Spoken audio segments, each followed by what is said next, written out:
This podcast is brought to you by EnergyX. Are you tired of paying huge rates to the big cloud providers? Are you worried about being booted off a cloud platform if your company doesn't meet their ever-shifting standards? Ready to step up your data security and disaster recovery game? Well, ladies and gentlemen, your new cloud is ready. Introducing xCloud, the scalable, resilient computing cloud that is also actually affordable. It's high-performance compute for half the cost. HPC for HTC. xCloud from Red Team is opening a beta program for new cloud computing customers, and that means you, my friend. The xCloud is powered by the XMDC immersion-cooled modular data center from EnergyX. I've seen this data center in operation, and it is a total game changer. So if you want more information about the beta launch, go to the URL in the description. Type in promo code BETA, B-E-T-A, for 50% off of your first instance. And so the URL is going to be digitalwildcatters.com/EnergyX. What is up, Wildcatters? Welcome back to another episode of the Oil and Gas Stardust Podcast. I'm here with Kelvin. How are you? Peter Hardy. How's it going, man? It's going great. You? It's good. We've been chatting for a while before we actually started recording, and so I'm eager to dive into this. You guys have been on my radar for a long time. Tell me. It's surprising that we've never met. I've met some of your people. Yep. At a variety of events and stuff, but you're on the coast. We are. You're on the California. We born and raised. Yeah. Local, you were born and raised out there? Yeah, local yokel Bay Area boy. Oh, wow, man. But I started coming here quite a bit in 2015, and now I end up here what seems like every month or so. How did a San Francisco boy get looped into energy? Yeah, it's a great question. So I was talking about this earlier with some of your colleagues. The start for me was actually, you look back at the Persian Gulf War. Right. Okay. So didn't think that's where we're going. Yeah. Okay. This is a deep cut. Yeah. And my dad's a Vietnam vet, as I think we talked about. And one of the things that was always troubling to me is like, why do we have a bunch of our soldiers over there in the Middle East? Like, what's going on? That's a great question with war in general. Yeah. Yeah. Right. Yeah. It's like, what are we fighting for over there? And clearly at that point in time, we had a real concern around energy dependence on what was happening in the Middle East. Mm-hmm. And for me, that was a big aha moment, because I was like, well, why? Like, are there other ways? Like, why are we fighting over there for something that maybe we could get somewhere else? And so fast forward, you come to sort of, I'm an entrepreneur by background. My dad was an entrepreneur. Like, there's a lot of history of sort of finding interesting things to build. I was always intrigued by big, industries that you could impact, and energy is one of them, right? And I started to sort of look through what was happening around directional drilling and fracking and other stuff going back, 15, 20 years, just kind of building awareness, which is weird as a California kid, but it's a recognition that it's an incredible innovation. Both of those are incredible innovations. Mm-hmm. And I believe that had they come from the Silicon Valley, we'd probably have a very different perspective on them. I think there's a certain degree of bias around like, this amazing technology innovation came from, somewhere outside of the Bay. And so maybe it's not as viewed as positively. But I started to think about, are there ways in which those changes start to increase our potential energy independence as a country? Mm-hmm. And looking at ways in which we could, I could support that in my little way. And I happen to have come from more of an investing background, but I'd also done a lot thinking about, how do you run these operations more efficiently? How do you do things better? And had a lot of access to interesting software and sensors and stuff. So let's dive into your background a little bit. Let's expand upon that. Yeah. So where'd you go to school? I went to undergrad at Pomona College. Okay. So studied economics and public policy. So I come from more of a kind of a finance guy. Yeah. And then did some finance, did some investment banking. Yeah, did iBanking. Okay. Yeah, I was like here in the US for a little while. I was in London for a year. Okay. Did early stage venture. So I got really I think growing up in the Bay Area, you get this taste of, if you want to stick around, you see these venture capitalists who have done exceptionally well, and you're like, hey, I could be like that. And so I kind of had a sandhill dream to some degree. And so let's dive deeper into that in a bit. Yeah. Keep going. Yeah. So I was able to achieve that. So I got to work with a really good early stage firm for 4 years, spent 3 years. Which firm was it? DCM, or Dahl Capital Management. Does a lot of stuff early stage software, comm equipment, bunch of things, and had a great experience both there and then spent a year in China. Right. So I got to open up an office in Shanghai and spent some time in a lot of like emerging markets and starting to see what it took to build something that was actually successful. Yeah. Then I had the opportunity. I went to China not really knowing how it was going to end up. Hedged it with a application into Stanford Business School, got in there. And so spent a couple of years at GSB doing basically more startup stuff, thinking about lots of different ideas, even across, sort of some solar things, some other really bad ideas that didn't turn out, and decided I was going to continue to invest because frankly, we were having kids and it was a risk adjusted way to do that. So I did growth equity for a firm called TCV, or Technology Crossover Ventures. So big growth equity firm. And then through that experience, got exposed to, we were big investors in Netflix and in Facebook and did the GoDaddy deal and got like up close and personal some with big boy deals, some blue chip deals. I mean, $1 billion outcomes, really good stuff. And through that, you just kind of start to figure out like, hey, these are what are the patterns that work and don't work? And where are there interesting markets to go after? And so having done that for a while, I also was like, I really want to build, right? I think there's a difference between being an investor and being an operator. Is as an investor, you're kind of the editor, right? You can make comments on what other people are doing, but you're not the one you're not the writer, you're not the creator, right? And I was like, I want to actually build something. I think that's where some of my beef lies. Really? Yeah. And yeah. And I think there is beef in that, because if you are a creator, it's hard to sort of sometimes deal with the editors, right? Especially you're out capital raising, you're showing off your baby, right? Yeah. And it's like, you're having these conversations, many of which are great.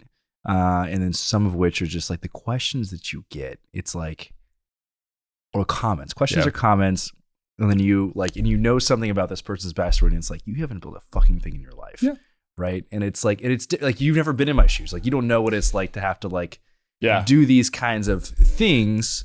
What years were you at these two firms? So I started at TCV in 2007. Okay. And I was there for 5 years. Okay. And then I started at GSB in 2005. Okay. So call it 2000 to 2005 at DCM, and then another 5 years at TCV. So quick side tangent, and then let's go on. Do you feel like venture capital has changed since then, and how? Yes. There are so much higher degree of specialization in certain areas. Yeah. I think you're seeing real domain expertise that you wouldn't necessarily, go back to 2000. You had some very broad categories. It seems like that was always the case. Yeah. For a lot of the bigger firms. Kind of generalists who knew something, but not the same level of depth of understanding. I think that's one thing that's changed. I think the second piece is that, you've seen just so much more competition in the venture market. So many more people came in. There were a lot of LPs that were flooding into the space. Do you think it's oversaturated? I think today it's probably back to a little bit more of a rational spot, but historically, like 2-3 years ago, absolutely. Too much capital. I mean, low interest rates are going to yield a lot of people chasing returns, and venture has been a good source of return. So it's totally natural. It's just how markets evolve. But the level of specialization has changed.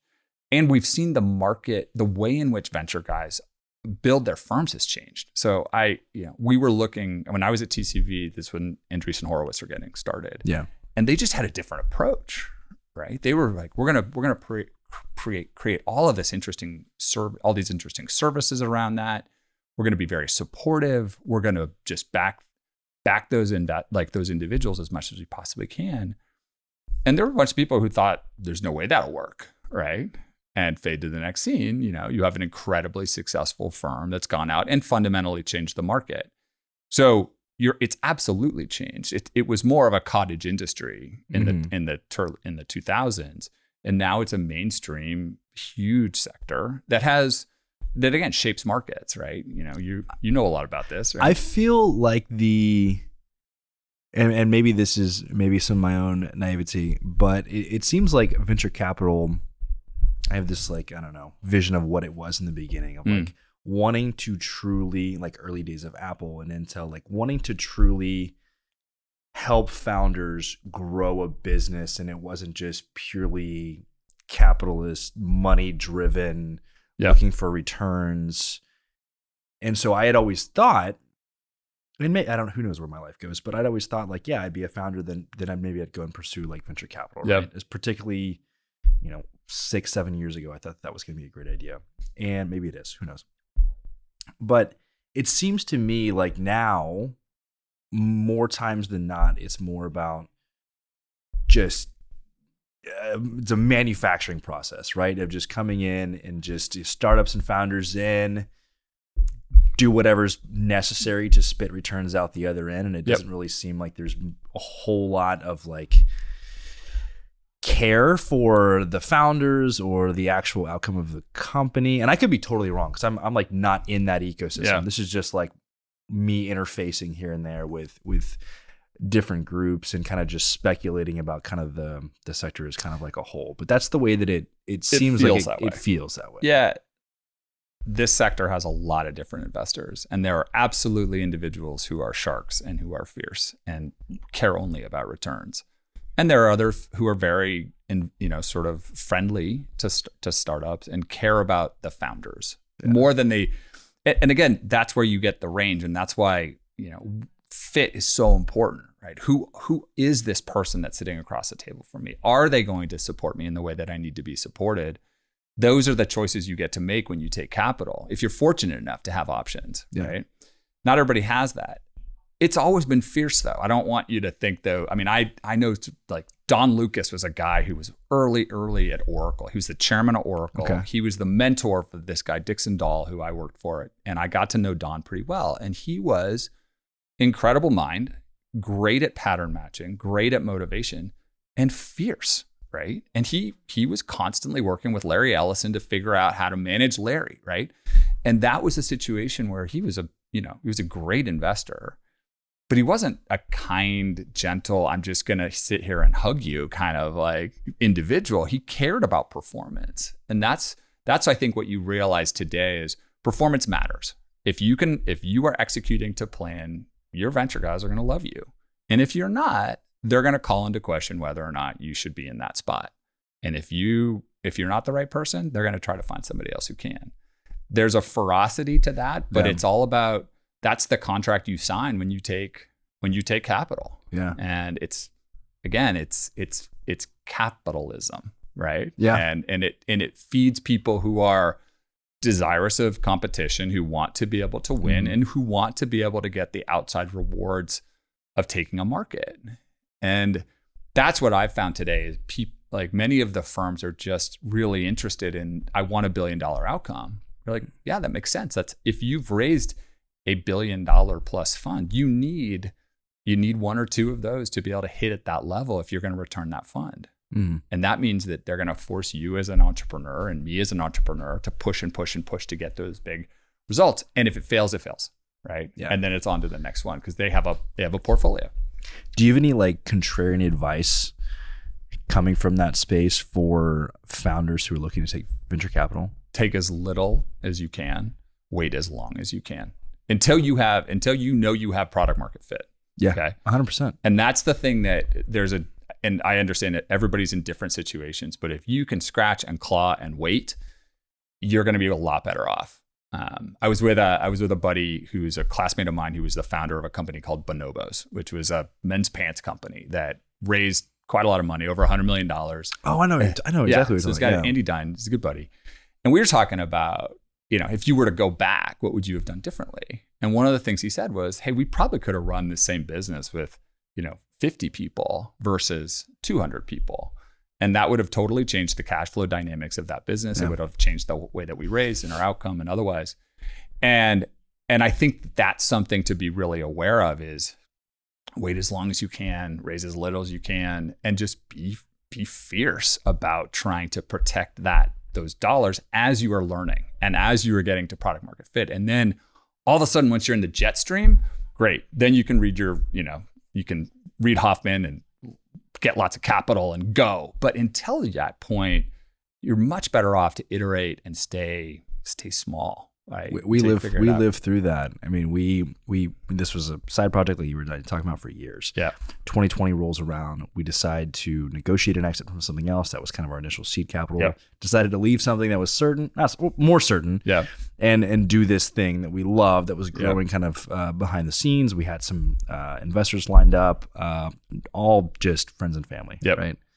COVID hits, all of them disappear. Yep. But the trajectory that we were on was very different from where we're at now, right? Mm-hmm. And had we, poured a little gasoline on the fire, we would have shot off in a direction that we would have diluted ourselves. We would have had a lot of probably pissed off people because we really hadn't found like the product market fit. We really hadn't done enough work to really figure out what the business was going to be. Yeah. Right. We were still way, way, way too early. And so I'm thankful looking back that happened and things played out the way that it did. And now 3 years later, I think we're finally on like the exact course that we need to be. Kudos to you. The exact course that's a wonderful place to be. It feels good. Yeah. It feels good when there's no like little things that are bothering you and you're like, okay.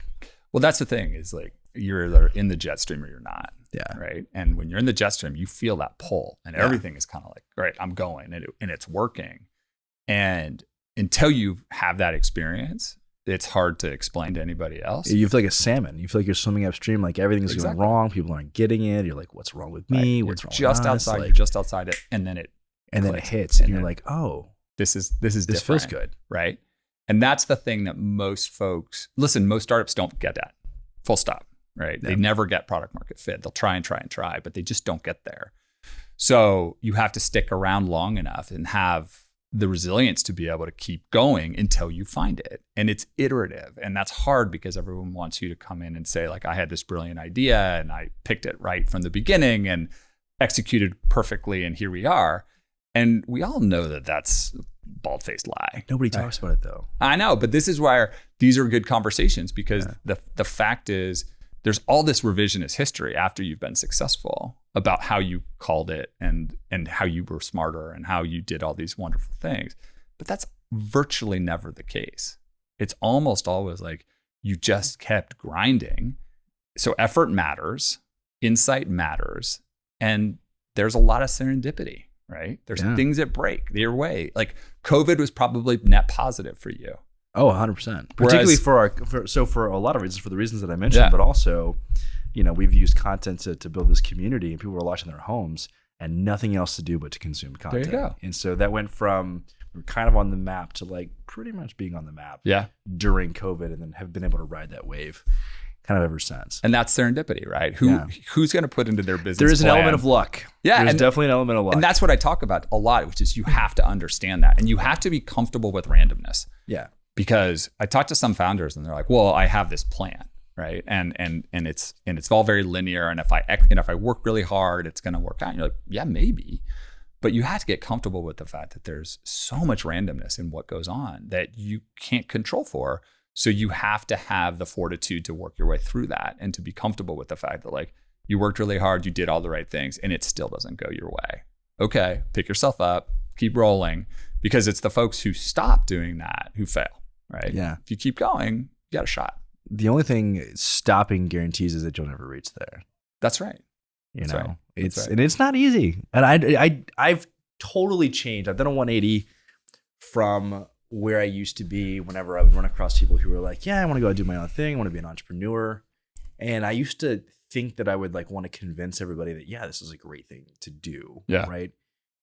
Now I will spend my time trying to convince them that they shouldn't do it because if my words in the 10 minutes that we talk can convince you to not be an entrepreneur, you're never going to make it in the first place. Exactly.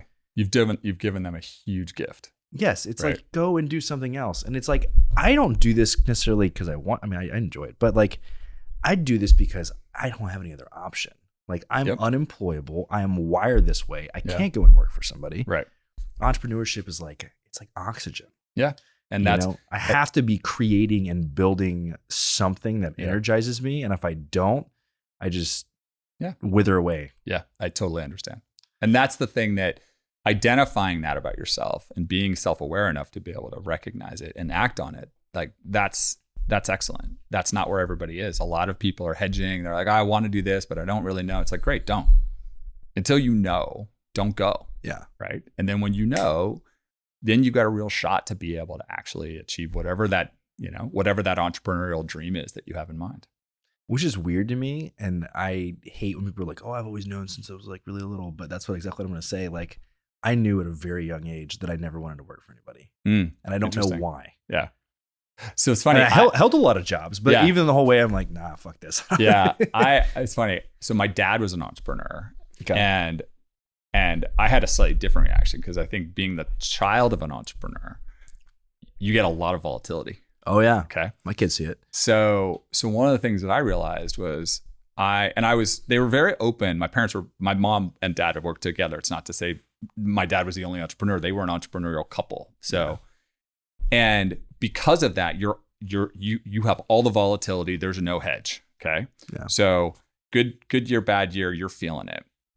I realized that I wanted enough stability in my life that I never had to move back home. So my dad did a great thing for me. He said, when I was 12, he's like, at 18, I'll pay for college, but you're never moving back.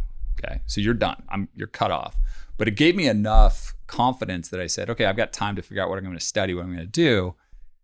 And then I realized I need to make enough money to be able to never move back. So that's why I ended up going to finance. Yeah. So I took an investment banking job because I was like, what's the risk-adjusted best option to maximize my short-term revenue, basically? Yeah. Put enough away, got comfortable with it that I'm like, okay, now I can go do something. But I said, I never want to have to move back in with my parents. Yeah. So that was a great motivator, right? So picked up some skills along the way. I think, coming from very humble beginnings, we never were without, but it's definitely lower middle class for the early years. And I think seeing that and seeing how my parents struggled with certain things, it was like I knew I never wanted that. Yeah. Right. And so I think that was like this this need to rescue myself, right, and to have and seek abundance to where I never had to worry about anything ever, right. Yep. And I never knew how that was going to manifest. I'm actually a very creative person, so like I had played in bands in high school and stuff. And then, my father was a police officer for 30 years, recently retired. And we are wired 100% differently. Yeah. Right. He seeks stability and knowing exactly how things are going to like play out. And I thrive with risk and just kind of jumping into the unknown. And it was like every time that I, at an early age, was wanting to kind of pursue something more creative, whether it be go to like the Berklee School of Music or go pursue filmmaking or graphic design. Like there's all these things that I was interested in. Yeah. That's a problem of mine. I'm interested in too many things. It's not a problem. And it was like, you'll be poor your whole life. Those people don't make money. And so I remember I was like, okay, well maybe I'll go and like study business, and then ended up in the Marine Corps shortly after that. Yeah. Got the discipline that I needed to be able to harness all of this that I was feeling. And I never had any exposure. Like unlike you, I didn't know that entrepreneurship was a thing. Mm-hmm. We had no family friends who owned businesses. Really? Right? Like startups weren't really a thing when we were kids. At least not in my circles. Yep.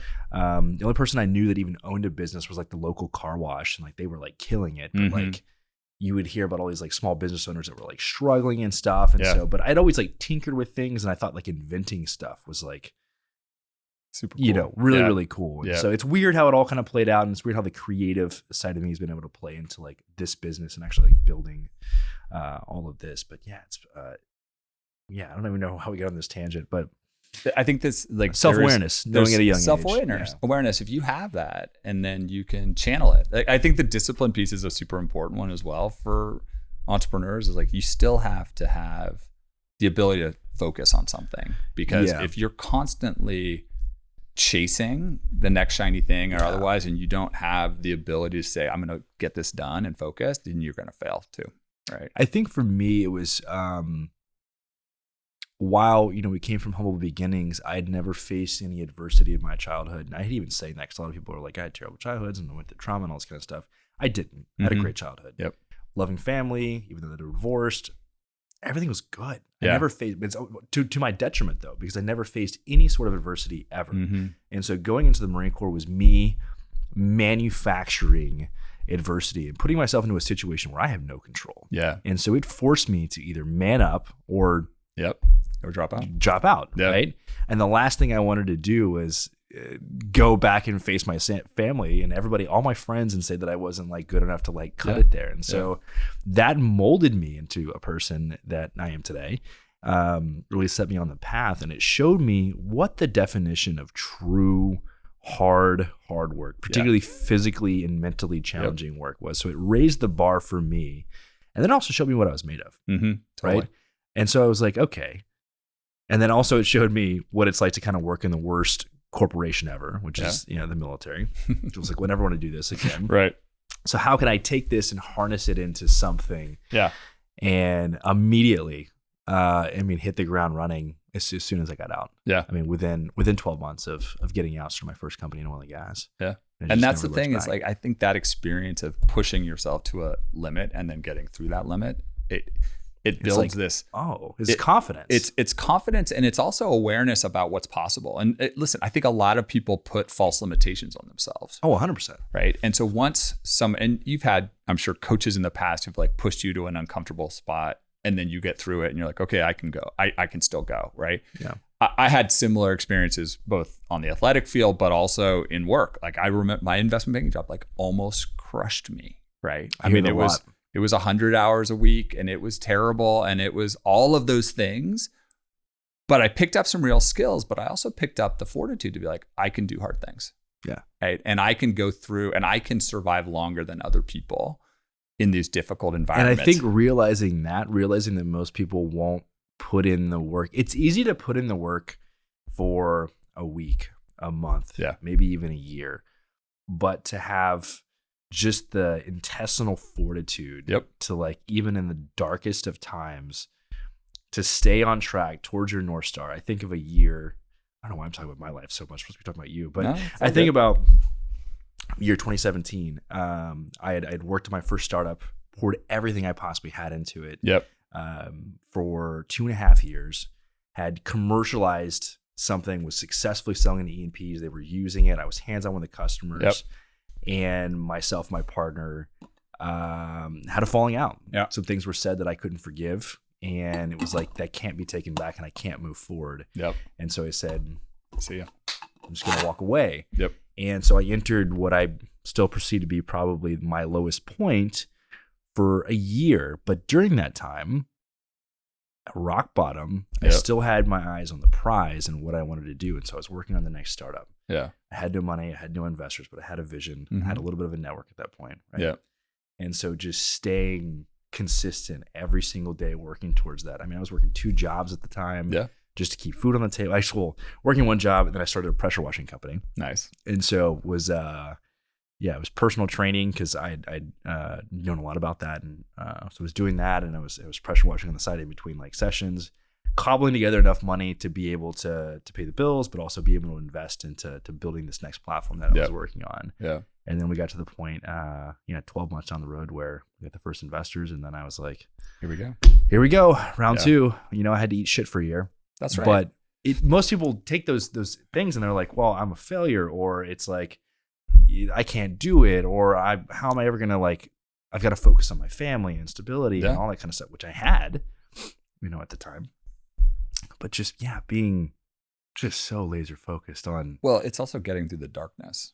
Right. Like, I think. But once again, that shows you what you're made of. And now I'm not scared. I could lose everything. And I'm like, all right, let's do it.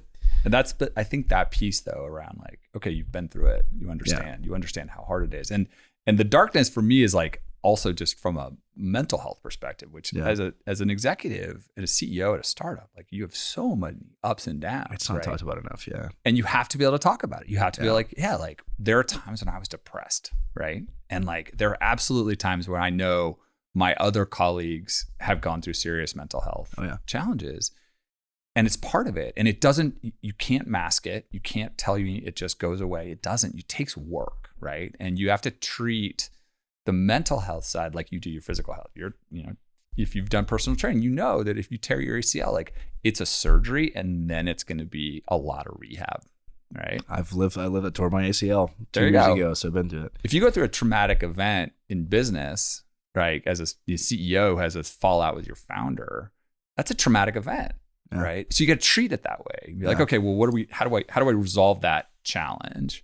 And then what's my path to actually working my way back? Because I'm probably going to have some real scar tissue around it and I need to rehab it, and try to treat it like you would a physical injury. Yeah. That's the thing around mental health that, again, it's a huge issue in this society. I think there's a lot more awareness around it. It's still very early about how we talk about it. But I think it's important, kind of in forums like this, to be open about the fact that, like, yeah, if you're serious about being a founder, you have to be able to get yourself through really dark times. Yeah. But if you do, you can inspire other people. You can help lift people up who may be also in a challenging spot. But you can show to others it's possible to kind of work your way through that. What have you found to be the most help, whether it be routines, whether it be exercise, diet, whatever, to help you through, to keep you sane Totally during these dark times? The thing for me that is that I got totally focused on first and foremost was sleep, because I was very much a sleep when you're dead, like rah, like caffeine all the time. Did that for like 8 years. Yeah. And burned myself out. Well, not only that, like the more you study the impact of it, like, you weren't that productive. You thought you were productive working 80 to 100 hours a week. I'm sorry, you were a puddle, right? Yeah. And so your ability to be effective with that is much more limited than you realize. So sleep became something that I got very focused on. And I'm a big Peter Attia fan, right? Yeah. So like for me, that's kind of like, that's one pillar. The next pillar is exercise. And for me, it's every single day, 30 minutes of heart pounding exercise. Do it. Doesn't matter. You figure out a way to make that happen. And then you augment around it, zone 2, this and that. Okay, great. But exercise is the second thing. And then the third is really like healthy relationships. Because if I don't have those first two, I'm not actually able to be a member of a successful relationship, because, as my wife will tell me, you're being a dick. Like, go on a run. Like, get out of here. Go do something. Like, you're not processing the way that you normally do. Go get some exercise. Go burn it off. Yeah. So, but being in a position where I can have those healthy relationships is the next piece that gets me through those really hard times. Yeah. And then after that, diet's important and other stuff. But I think about those as kind of like the three pillars that allow me to have a good mental outlook on whatever I'm going to do next. If I'm losing one of those three pillars, like, my stool is going to tip over. I agree with all those. So, I mean, those are definitely 3 pillars. I would add a fourth one for me that I found to be huge, and whatever you want to call it, whether it be alone time, journaling, meditation, some sort of like blocking everything out and being thoughtful and guiding yourself through, whether it be times of anxiety or trials, tribulations, or whatever. Or it could be even something positive around, goal setting. Am I the person that I want to be? Spending time with yourself, self-reflection, self-awareness, whether this is with or without psilocybin. There's a variety of different tools that you can use for that, and doing that on a regular basis. I mean, every morning when I come in, I kind of like shut my door and I've got like at least 10 minutes to myself to kind of really think through a few things. And I found that and kind of really going through some daily gratitude. Yeah, for sure. Right. Because I think that this plays into the mental health thing. I think it's very easy to get caught up, particularly as we're talking about venture capital, right? You take the capital, you sign the contract, you're building for some sort of exit, right? To be sold for an IPO or something. And so it's very easy to think that happiness is a destination associated with an exit, particularly if you've been doing this for 10 years now in various iterations, and you've had taken a bunch of L's early on, and then you start to have some success, and then this is things are going well. But that's not the reality, right? Anytime you think that happiness is something, you get to something, it's not. It's a daily, you have to choose to be happy, and all of it takes place between these 7 inches between your ears. No, and I completely agree with that. And what I've found is, like, you don't equate success and happiness, right? I know plenty of very successful people who are unhappy. And I saw that kind of growing up in the Bay Area, right? At some level, I mean, I had early exposure to successful Silicon Valley executives, and they were very successful. They might be on, cover of a magazine. They might have millions of dollars, but they weren't happy. So then you're decoupling those concepts. I don't believe that if I am successful, I will be happy. It's like, I have a choice and I have to set up circumstances to be happy. And And I may be successful or I may not be. I don't know, but those are not the same. And so if you can decouple them, I think you have a much better approach to how you can go out and get your day-to-day work done. Because then it comes back to what do you focus on, right? And I talk to my kids about this all the time. Like, they're like, well, what should I think about this test? I'm like, don't think about the result of the test. Think about what preparation you do. What were the inputs? You can control inputs, but you cannot control outputs. So don't worry about it. Focus on what you can control. So like, that's a lot of where I spend my time. I'm like, I can't control whether or not BPX is going to divest all its gas wells. Can't control that. Yep. Like, that was unfortunate for us, but it was something that happened. Okay, got it. Move on. Can't control that. Like, I can control how I approach the next opportunity, and I can approach how I prepare for that. But there's so many things that you can spend a ton of cycles on that you can't actually influence. Yeah. So energy management for me is a big piece of this. Like, where am I putting my energy? And then you touched on something as well, like finding that time for stillness, right? Like if you're a Ryan Holiday fan, like the stoicism stuff. I do the Stoic journal every morning. Yeah. See, I mean, finding that too, where you're able to just quiet the outside influences, find an opportunity to focus. It sets you up much more effectively for the day. And then those days build on themselves over time. And you end up like accomplishing quite a bit more versus being like, I'm just running around and I'm constantly, if I don't have purpose and I don't have a series of things that I need to get done that build, then I won't ever achieve whatever my bigger goals. Yeah. Man, we're going deep here. I could literally just talk. This is awesome. I can talk about all these kind of things forever. It's funny. So one more thing. Then we'll get on track. Are you familiar with Rob Dyrdek, skateboarder? No. So he was on MTV for a long time. He does a podcast, Bill with Rob, just by himself. There's no guests. It's just him talking. Yeah. He's done very well for himself. I think his net worth is like $500 million now or something. And so he's actually doing he's got a venture studio thing that he's doing. Yep. And has leveraged his media kind of presence into kind of like building all of that. And one of the things that he talks about is exactly what you just mentioned, energy management. Yeah. And so he literally has, essentially he's built out like a spreadsheet or some software to where he has every minute of his day is planned out. All the things that he needs to spend his time on, all of his priorities. He doesn't drink. He doesn't eat sugar. He hasn't missed a day on his diet in like 400 days. Yeah. And he's like that. He was like, I'm so happy because I do every single thing that I know that I need to do that is getting me to my long-term goals. He was like, I have not missed a single day where I haven't won the day in over a year. Yeah. And he was like, that is just truly like sustained happiness and joy. Yep. Because there's nothing left to question. No, and everything is planned. And again, kudos to him. I think that's a different level. It's a totally different level. I'm not there yet. Yeah. But I also think that in some ways is like he's focused on what he can control. Right. Yeah. He's not saying my happiness is tied up with whether or not I get another, incremental $100 million or not. Yeah. He's like, hey, these are the things that I care about. I've made my priorities and I'm acting on those priorities. Cool. That is true wealth when you can actually define how you want to spend your time, who you want to spend time, which people that you want to be with, what are your priorities, right? He's achieved that. He doesn't need to be a billionaire. He's not going to be, I think this whole, like the marginal value of dollars starts to go down pretty directly once you hit certain levels. And I think that this idea that just chasing more and more and more is going to yield some higher level of happiness, I don't buy it. Like, there's a lot to unpack within that. But the point being is that guy is, and I don't know him, but he's able to define, these are the things that I prioritize. This is what's going to drive my happiness and act on it. Well, think about it. If you had all the money in the world, right? You didn't have to work. What would be your purpose? Like, where would you spend your time every day? Would it be with your family? Would it be philanthropy? Would it be building something because you know it's going to change the world? Would it be just building something because it's fun? Would it be racing cars? Like, I think about it all the time because if that answer is too different than from what I'm doing today, then I'm probably off. Totally.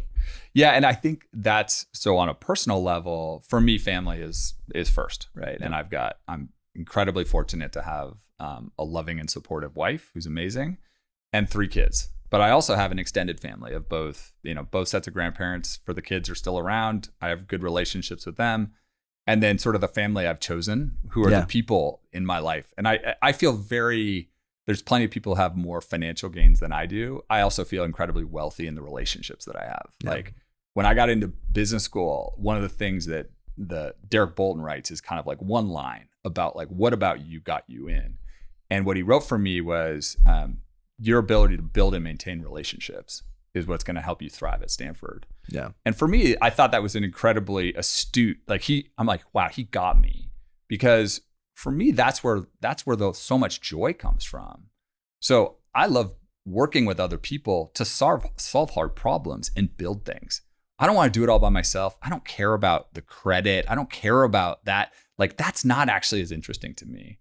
But if you've been on high performing teams when like everybody's aligned and it's working, it's so fun, right? And you're accomplishing more together than you ever could do on your own. Yeah. And then you get to share all of that sort of that win together, but also just the hard part of going through it. That's so fun, right? I love that. And honestly, like that's what I get to do. So relationships are, I think, undervalued early on. I'm currently reading John E. Rockefeller's 38 Letters to His Son. This was never supposed to be a book. It was just, they compiled them over the years and never re-released it. And it's insane. I love it. It's one of the greatest things I've ever read. I keep rereading it. But I think about it, what are the things that I want to leave my sons, right? They're still young, 5 and 3. But whether it be things that I teach them as they're growing into men or things that, certain life lessons. And one of the most important things is relationships. Yeah. We've built a community and we're very fortunate to do that. But that's through building one-on-one relationships, brick by brick by brick. Yep. And actually genuinely caring about people and helping them with their career and with their business. Yep. And I just can't tell you how important that is, because without that, it's all about who you know in this world. I think the ability to build something with someone is a really powerful thing. It's super powerful. And when you do it and you get the joy from, like, that's a source of joy for me. Yeah. And that's where what I want to do is I want to do things that bring me joy. Yeah. Right. And if I'm doing that with somebody else and we're building something, and again, like, there are real problems in this world. Yeah. So let's go solve real problems and let's do it together with other people. And that sounds a little like maybe that's too, sort of hippy dippy Silicon Valley, but the truth is when you do it, it's so uplifting, right? Yeah. And you bring people out and you show them what they can do together, which is oftentimes more than they believe that they can do on their own. And I think that's one of the things that I love is the ability to help. Like sometimes I feel like I see more potential in people than they do in themselves. And this is I think I do too, almost to a fault. Yes. So this is, I have a wonderful head of people operations who constantly is like, you can't fix every broken wing. Yeah. And that's been a really helpful source of feedback for me, because I do feel like I can be helpful, and that's not always right. And in many cases, it's also probably not the place that I should spend my time. But I feel that commitment to other people. And I really do, again, I get joy out of helping make something better. Yeah. That hits home. Yeah. I think a lot of times I find like somebody, it's like a diamond in the rough, and it's like I could potentially have more belief in them than they have in themselves. Totally. And so I try to limit myself to just giving them encouraging words and advice and stuff along the way, instead of trying to roll up my sleeve and turn them into what I think you're far more evolved than I am. But I think that's something that I've had to learn about myself, is that there's a finite amount of time that you can put into those situations. And at some level, everybody's independent. They get to decide what they want to do with their lives. Who am I to say who you should be, right? That's right. So what was so you're out in California, you've done the venture capital thing at least twice at this point. Yep. Do you roll right into Kelvin or? Yeah. So started Kelvin really with an idea around using a lot of the new sensor data that was coming, because this is, again, lots of, ubiquitous watches, phones, otherwise like lots of sensor stuff that was coming together, but also a recognition that with compute storage costs going down, we were just going to be able to understand the physical world differently than ever before and be able to measure it. And like Kelvin is Kelvin because Lord Kelvin used to say, to measure is to know. Okay. So there's an element of this, which is like, how do we really understand what's happening out there? And we started our first oil field application. Literally, we took Android devices, put them in plastic boxes, and we zip tied them to a bunch of pump jacks outside of Ponca City, Oklahoma. And what was the first use case? What were you guys It was doing about how do we understand sort of what's happening with the pump, the beam pump itself, like, and the motion detection. So you think about it, you had wells out in Oklahoma. You've got these well whisperers, right? They can go out, they can put their hands on different parts of the pump. They understand how the vibrations, what do they mean? So you take that information and you start to think about like, hey, can you capture that on a persistent basis? Because it's only captured when that person's out there, right? Yeah. And starting to use that as an example of like those types of relationships around motion patterns, vibrations, and otherwise, like they're informing what's happening, with that system. So we started with that, and it frankly started to work.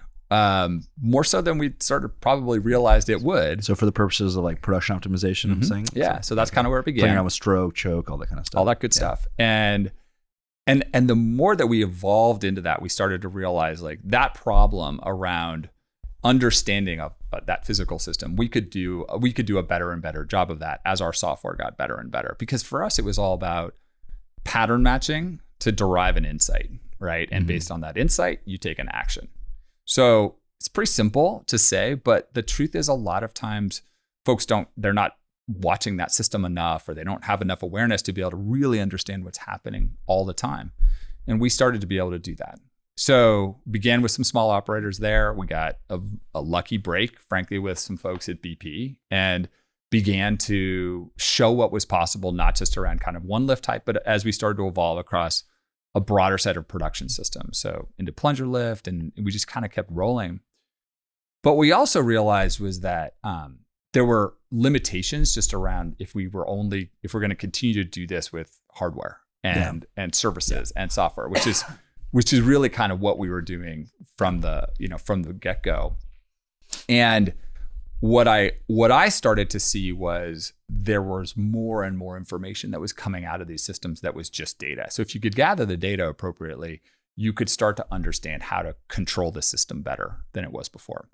So we ended up making a big strategic decision that we were going to actually move away from the hardware business. And so that was hard, right? That was one of those really difficult. And again, it was informed by the fact that, two, they don't call it easyware. Right? Yeah. Okay. So like that's one. And the second is a conversation I had with a big controls company who basically said like, hey, we're getting out of the hardware business. And I was like, what? What are you talking about? And why are you doing that? And they're like, we're not big enough. I'm like, you're not big enough? Like, are you kidding me? You're like 100x bigger than we are. Yeah, we don't have enough scale. It's Apple, it's Foxconn. We're going to use commodity stuff. We're just not going to go build our own. Yeah. And I was like, oh gosh, we can't do this anymore. So it was like those moments of awareness. But as we did that, what we started to realize was then we needed to make sure that our software was robust and awesome. And really, again, back to the entrepreneurial piece, like focus on what we were the best at. And we understood how to connect to these systems to be able to not just read information. There's a lot of folks out there that are pulling information out of these systems and starting to stitch it together. But our insight was that's necessary, but not sufficient. You actually have to read and write back. You have to be able to, like, for you to recognize the real value of these types of insights, you need to be able to act on them and then measure, did it work? Did it not work? So you're moving from sensors to essentially control automation. Yeah. So we decided like we're a controls business. Like we're a software business that is going to be able to connect these existing, oftentimes disparate systems together, but make it a lot easier for the best engineer to come through and be like, I actually can build an application now to run this part of the field differently. So for us, and our business today is all about applications optimizing assets. Okay. Super simple to say. So multiple apps within the single application, you deploy it on different assets. Yeah. And you can run it as I start with a basic application, then I'm going to optimize, some part of the production process. Could be a beam pump, plunger lift, doesn't really matter. But there's an engineer on that team who's like, I know how to run this really well. And I want my day-to-day tasks of like what I am doing to optimize that. I want that to be done for me. I want the software to do it so I don't have to. So now what we're doing is we're solving what is, in my mind, like still the fundamental challenge that this industry has, which is there's not enough engineering time. Okay. Full stop. Every engineer that I talk to in the field is like, I don't have enough time to get my stuff done. Right? How do you solve that? You give them a tool that actually allows them to do their job more easily, that actually frees them up, becomes a force multiplier for their day-to-day. And once you've started to show what's possible, you can begin with real basic applications, kind of if this, then that types of offerings. But it gets more interesting as you start to look at this as not just a single asset, but as part of a system, right? And you start to look for applications that can take in new information. I can take in reservoir data, and I can take in other activity from parts of the field, and I can feed that in. So I'm now looking at this as this living, breathing physical system that can be controlled in a way that wasn't possible before. And that's kind of where we see this evolving, is these applications are becoming more and more ubiquitous, and we're enabling a whole bunch of engineers to build this stuff. And that's the other really fun part about this is we want to give great tools so people can build. And if you are the best person at compressor optimization in the Permian, well, goodness, like you should be able to create an application around there that helps optimize a bunch of reciprocating compressors. Great. Like, how do we make that easy for you to be able to be successful? Because that's something that has been really powerful, is the more that we can empower the engineers, we can say, like, take your best engineer on their best day. What do they do, right? If we know what they're doing and we can help them do that job, it frees them up to work on other more important things. And we start to address, one of the earlier comments was, if you have 88% reduction in enrollment in oil and gas jobs across the top schools in this area, you have a huge problem looming. So you better be capturing and codifying what your best engineers are doing, because if you don't, they're going to retire at some point, or they're going to leave and go somewhere else. What does that mean for you? Yeah. So we've come at this with this. Originally, we had ideas around, hey, we can build better models and we can do these things. Now we're just like, like, let's just empower your best engineers. What are they doing? Like, let's get them winning. Because, by the way, there's this huge other challenge, right? Where you've got CEOs of all these operators. You obviously know a lot of these folks, and they're talking about, I got to increase production. I got to drop my operating costs. I need to hit my ESG goals, and I need to stay safe all at the same time. And you're an engineer, and you're like, what do I do? Like, how do I balance? Those are 4 potentially conflicting objectives. What do I do? Yeah. We need to give people tools to actually solve these real problems, and to make them, to recognize that every engineer has a different set of problems and is trying to solve, and every field is a snowflake to some degree. Every well has its own characteristics. So, like, honor the fact that there's difference in that, but give people tools that actually allow them to use that knowledge that they have and potentially then augment it with other stuff. Like, a lot of what we're focused on today, I mean, AI is everywhere, right? We think there are limited applications, but there are real applications of AI in this world. They are wonderful when they augment human understanding. They're not just going to go and like figure all this stuff. Like, this generative AI stuff is not just going to figure out like how to optimize this set of wells. It's not going to do it all by itself. So instead, come up with ways in which you can empower your engineer, give them better tools that are fit for purpose to be able to actually drive. Yes, you can drive better production, and you can reduce operating costs, and you can be able to address ESG goals, and you can do it safer. But you're going to have to use some technology to probably make that happen, because you're not going to go hire a whole bunch of new folks to do that.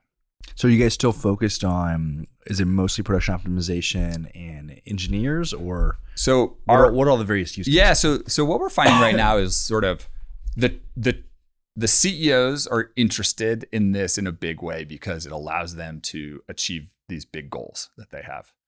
But the true users are sort of twofold. One are production engineers who are able to use applications to manage their day-to-day. And that's oftentimes in upstream production, but we're actually finding now engineers in other sectors that are starting to be interested. So we've got some interesting opportunities now in mining and in process, different process industries. But there's also this group of builders, right, who are creating applications. And those are traditionally more software engineers. Mm-hmm. They may be somebody who has an interesting model that they've built in Python or they've got something that they built in Excel, and they're just trying to figure out, how do I take this thing that has potential energy because it works. I can see it working in simulation, but I can't operationalize it. And we want to basically allow that potential energy to become kinetic. We want to take a model and turn it into an actor. Because you know what? Actors always make more money than models, right? Like, so we want that change to happen. And we want to also do it in a way that's safe and secure and scalable. Because you can't just have a bunch of models running around and operating in the field without there being the appropriate set of, like, basically guardrails. Mm-hmm. So a lot of what we've done from a control perspective is make sure that we know which application is running, what decisions are being made, what is the state of the underlying asset, what changes are being made, are they within bounds? Like, all this stuff that's frankly like down in the weeds, mm-hmm. that the software engineer and the production engineer doesn't necessarily care about. They just want to make sure that things are not going to break. They're not going to be in a position where there's a problem, but they don't want to have to learn all of the ways to code into these existing systems. They just want to use whatever their current format is, could be Python, could be Excel, to be able to create something. And then we can take care of helping to package that and turn it into this application that can have real impact on the operation. What are some of the most common things that you guys integrate with other systems and stuff that engineers use? Yeah, so in day-to-day, we'll talk to the PLCs, the RTUs, the stuff that's kind of on site, yep. that's managing wells. In other situations, if we're talking about sort of completions customers, we're working potentially within the van to be able to connect to the different pumps that are operating there. We're also connected to the SCADA systems, because every one of the changes that gets made needs to be recorded back. Like, that still is where we see a lot of the information go back through, and then it can push back up to the historian. So we end up in this world where our software sits at the edge in a node that can be on existing hardware that they may already have out there, but it also has to connect back to the cloud. And so that there's this world of, we'll sit within an AWS instance of a customer that is trying to figure out how they can take models that they've built in SageMaker and push them down. Like, great, we can connect to those systems and be able to bridge to the existing software that they're already using, the existing infrastructure that's already in place. So we've really simplified that whole role so that your operating technology, your OT team, is comfortable with the fact that this is going to work within the bounds and is easy to use. But your IT team and your folks who are coming at this from more of a cloud data science perspective, they get to use the tools that they want. They want to build in Jupyter Notebook and they want to push it, right? Awesome. Like, we can package that. We're just trying to simplify it because these worlds have been very divided. There's lots of IT, OT conversations historically. Yeah. But we look at it as, this is realizing real potential between subject matter experts who really understand how a process works and software developers who are able to articulate that in something that can become code. And when you start to put those things together, you're building really powerful applications that can drive impact in these operations. What are the biggest challenges for you guys?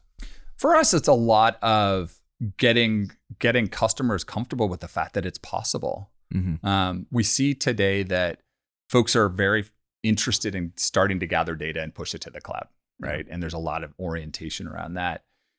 The next piece, though, is, how do you use that data in the cloud to actually help drive better decision making? And then that's where we typically get involved. Is mm-hmm. you've made a commitment to do some degree of digital transformation. You're interested in seeing what's possible with your information, and then we can come in and help open that up for them. This is a journey, right? You've got some folks who are just now getting comfortable with the idea that they can push their data up and that these things are possible. So what we try to do is make it really easy to show what we can do. And so we find, we have operators, we just announced this big enterprise deal with Santos in Australia. And they were super excited about the idea of getting to autonomous operations, which, by the way, sounds kind of scary, right? It's like, what does that really mean? Is that robots running the field? And the truth is, it starts with something that's, how do I capture and codify what do my best engineers do, right? Mm-hmm. So that they don't have to go and do that in the same way that they're doing it today. But now I'm putting that information into software so that I can learn, right? And I can measure how decisions are being made, and the system can start to be able to learn for itself. Like we talk about this sort of journey from automation to autonomy. Like in automation, I'm setting the rules. I'm telling this thing what to do, okay? But as you start to move to autonomy, it begins to explore and start to learn for itself. And this is the system that we want to be able to help enable. That takes time, right? That's not something that is going to happen overnight, and Waymo is a perfect example, right? If you're in San Francisco, there are quote unquote driverless cars. Waymo is driving around right now, but there's still somebody at the wheel, right? And it's learning how that person is driving. And it's just getting those reps of like, okay, in these situations, what does it do? In these situations, what does it do? It's learning. Yeah. And then over time, it starts to enable that person to have less time. They don't have to watch the road. They can take their hands off the wheel, but their eyes are up. And then they can take their eyes off the wheel, eyes off the road, and they can look down at their phone, but they're still sitting there. But at some point in time, they don't need to be in the vehicle anymore. These are the steps that it takes with a lot of these operations where you just like, let's learn how it's being done today. Let's observe the best practices of best engineer on their best day. And then once you have that, then you can start to scale it and augment it and take it across various parts of the operation. It's a really interesting time, especially in the past few months with just like all of the mergers and the consolidation. Yeah. I don't think we're done. I think it's still, I agree with you. I think there's going to be a few more big ones that kind of come out of left field, for better or for worse, whatever that's worth. What do you feel like are the opportunities with what you guys are doing in terms of the merger side? Or how does that? No, not necessarily. I'm just saying more so like opportunities for technology, kind of broadly with what you guys are doing. Obviously, you and I were talking about tons of AI stuff. But I think there's a huge amount of ways to start to think about oil and gas as a much more integrated system. Yeah. From the upstream side to the midstream side to the downstream side, and that is breaking down a lot of the historical silos that have existed. And we can see where there's potential for that because we're already seeing folks who are integrating. Okay, I can see where my, I may have a pressure spike in a part of the field, and I can regulate other parts of the field to sort of normalize that and get it back in so that when I'm actually hitting my distribution point, I'm staying within bounds. So we're starting to see examples of like where that's possible. But for me, I look to parallels in kind of the financial services world, and I think about high frequency trading, okay? And how we've worked our way from a bunch of individuals who are making controlled decisions around buying and selling things, to a world where it's all become much more programmatic. And there's system level awareness around how are certain movements over here in one part of the market impacting how I'm trading over here. I look at that, I'm like, there are parallels to what we will see in oil and gas. Like these are physical systems. There's going to be changes that are happening downhole. How is that going to then inform how we produce that hydrocarbon over time? And how do we integrate that more together as this complete solution that will then probably inform supply chain decisions in certain areas and potentially, like how do we hedge certain strategies? Like it can become much more integrated. And that's not how it is today, right? No. There's interesting aspirations for some of it, but that's where I think you start to see like some huge efficiencies. And then the other piece is just, I think there's tons of interesting new technologies that are going to be applied to traditional production. I was saying earlier, I was at this conference, Climate Impact, a couple of weeks ago in London, and Vicky was talking about what Oxy sees in terms of some of the potential gains, right? And today, the normal, you're normally getting basically 10% recovery out of a lot. If you're lucky. Yeah. Well, there's pretty good evidence that some of the, the more advanced EOR techniques, you can get to 19%. That's amazing. Without punching more holes in the ground. So my belief is that technology continues to find ways to innovate, or there are opportunities for technology to be used in innovation to solve very real problems. And we're looking at that where 10 to 19%, that's a huge potential gain, right? Yeah. So I love that. And I love the idea that then again, back to sort of my original impetus for some of, the work that we do, I want that to be operationalized, and I want it to be scaled, and I want it to continue to allow us to have as much energy independence as we possibly can. Which will continue to provide cheap and abundant energy for Americans and for the rest of the world as we're beginning to continue to export. What, 1 billion air conditioning units are going to come into this world in the next 15 years? It's wild to think right? about. It's wild to think about. It's possible. Yeah. Right? And what does that mean? Like, how are you going to power that? So that's where I believe that we have to look at lots of different energy options, right? And the more that we can use our oil and gas capabilities efficiently to provide that energy, that's fantastic. Yeah. And we're going to have to augment that with lots of other things. Like there's going to be alternative sources that will continue to develop. We just have a lot of demand. Last thing in closing. Yeah. And you can interpret this however you want. Okay. What are you most excited about? Let's see. At this moment, I'm excited about how the energy industry in the US is consolidating to try to address some big macroeconomic concerns. And I think there's huge efficiency gains. And I also think there's the application of technology that's going to be really powerful. Like I get super excited about some of the work that Oxy's doing. I fundamentally believe that you're going to see more and more innovation out of the super majors. And the consolidation does help with that, right? It's going to help more resources get utilized. And I think there's going to be big efficiency gains. So I think there's more technology to get used here. It's very early innings as far as I'm concerned around how we're utilizing much of the software, more advances in AI, but also just changes in material science. Like I'm an optimist. I believe that like we're going to be able to do things more efficiently, more effectively in the future. And it's got, we have to, right? There's no shortage of demand. No, especially on the material science side, it's wild. I think finally people are starting to kind of wake up and pay more attention to it.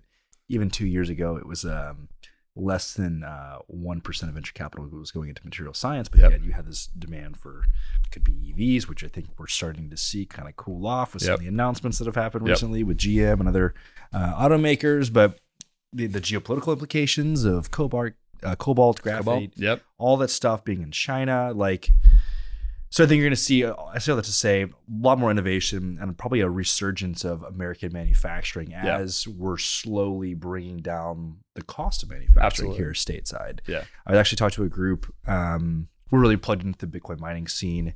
I do believe that Bitcoin mining is energy infrastructure and is driving a ton of innovation in the space. Mm-hmm.